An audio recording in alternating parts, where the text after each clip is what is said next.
On June 19, 1983, a young Ghanaian soldier almost overthrew Jerry John Rawlings in a shocking coup attempt.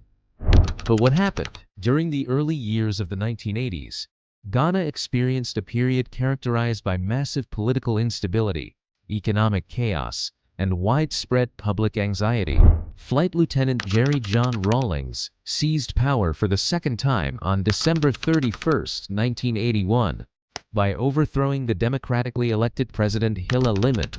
Rawlings immediately justified this sudden military intervention by accusing Liman's civilian administration of rampant corruption and utter failure in managing national economic affairs. The newly established Provisional National Defense Council initially enjoyed immense popularity among revolutionary university students, low-ranking soldiers, and ordinary working-class citizens. The charismatic military leader passionately promised a radical social revolution that would completely eradicate systemic corruption and return power to ordinary Ghanaian people. By the arrival of 1983, however, this initial populist enthusiasm quickly deteriorated into deep public disappointment and widespread societal anger across the nation.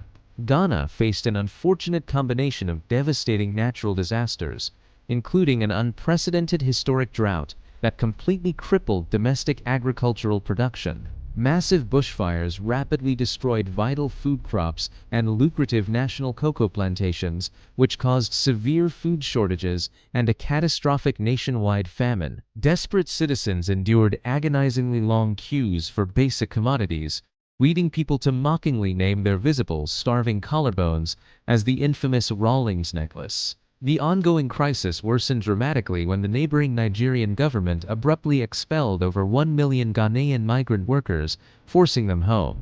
This sudden influx of impoverished, jobless returnees placed an unbearable economic strain on a country that was already facing nationwide financial collapse. As civilians suffered immensely across the country, deep resentment and dangerous tribal bitterness began to show within the military ranks. Angry junior officers and non-commissioned personnel strongly believed that the ruling military council had betrayed its original revolutionary ideals by becoming increasingly authoritarian.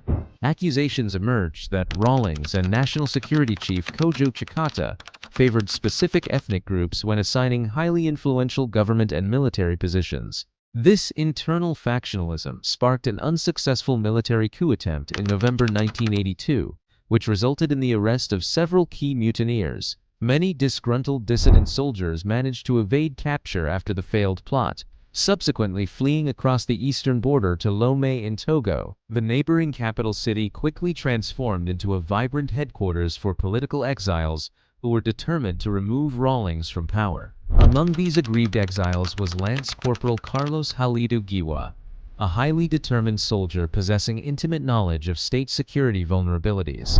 Giwa collaborated extensively with other junior officers to orchestrate a bold plan to exploit public anger and launch a surprise strike against the regime. The conspirators gathered heavy weapons and secured financial backing from wealthy Ghanaian dissidents, completely ignoring warnings regarding Chikata's formidable security intelligence apparatus. On the dark morning of Sunday, June 19, 1983, Giwa and a small band of heavily armed commandos secretly slipped into Ghana. The rebel group intentionally bypassed the fortified Gondar barracks and instead launched sudden, violent attacks against major prison facilities around the capital. Using heavy gunfire and explosives, the rebels successfully breached Usher Fort and Sawam prisons, liberating dozens of military prisoners.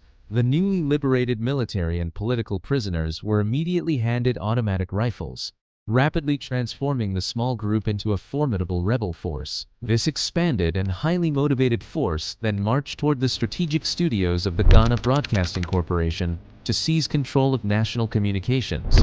During the 1980s, dominating the state radio station was absolutely critical for establishing the perceived legitimacy of any military coup. The insurgent troops easily overwhelmed the small security detail stationed outside before forcing terrified radio engineers to prepare the transmission equipment.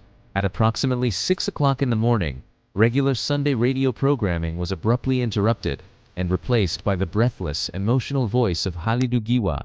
Giwa announced to the stunned nation that the entire PNDC government had been overthrown loudly denouncing Rawlings and Chikata as liars and murderers. The broadcast ordered all soldiers to report to their stations immediately, while urging the civilian population to remain calm throughout the unfolding crisis.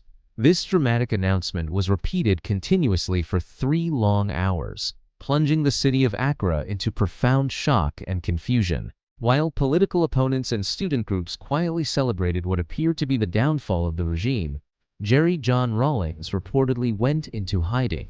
Historians later referred to this chaotic period as Giwa's 3-hour government, during which the machinery of the state was effectively paralyzed by uncertainty. The coup might have succeeded if the rebels had also seized other strategic locations such as the international airport and military headquarters.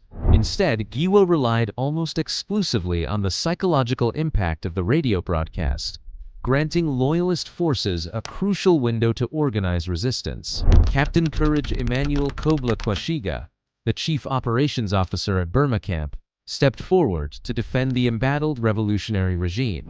Kwashiga bypassed the paralyzed military command structure and assembled an elite unit of disciplined soldiers known as the Revolutionary Action Troopers. The Loyalist force loaded into armored vehicles and rushed toward the broadcasting studios, determined to silence the rebel transmission. A fierce and bloody battle erupted at the compound as both sides exchanged intense gunfire and rocket-propelled grenades, shattering the quiet morning air. Despite a desperate and heavily armed defense mounted by the insurgents, Kwashiga's troops methodically cleared the broadcasting buildings room by room. Realizing that they were running out of ammunition and facing imminent encirclement, Giwa and his group fled into the crowded neighborhoods of Accra.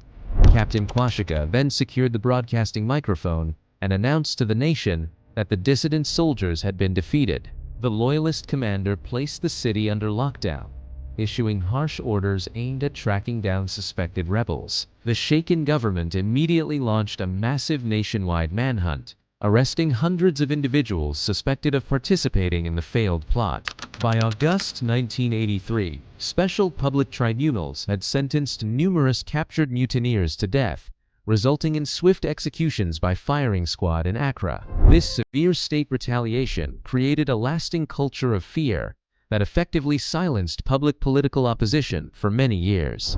Lance Corporal Giwa successfully evaded checkpoints and returned to exile, but his subsequent infiltration attempt in 1984 ended with his capture by government authorities. Giwa and his close companions were denied legal representation and were promptly executed at the Accra Air Force Station without a formal trial. The narrow escape from overthrow convinced Rawlings to further centralize state power through extensive surveillance measures, while simultaneously embracing structural economic reforms backed by international financial institutions. The failed June 19th uprising remains one of the most dramatic and consequential coup attempts in Ghana's history, revealing the deep tensions, hardships, and power struggles that defined the Rawlings era.